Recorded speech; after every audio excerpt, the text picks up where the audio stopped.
How to restore Viber messages on Android. Hey everybody, welcome back to the channel. In today's video, I'll show you guys a quick and easy way to restore messages. First thing you do is open up your Viber application and make sure that you are logged in with your phone number. The next step is to tap on the More icon at the bottom right corner. Once you get to this page, just find the settings menu right below the Start a Group Chat option. And once landed on the settings page, all you need to do is go ahead and tap on the account section. Under account, you have Viber backup.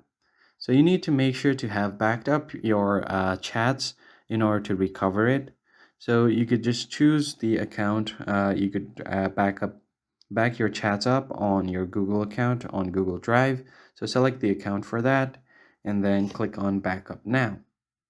If you already have a backed up chat, all you need to do now is click on the restore option. And if you tap on restore, it will just completely restore your chat history. So that's how you basically restore Viber messages on Android. If you found this tutorial helpful, don't forget to leave a like down below and subscribe. I'll see you guys on the next one.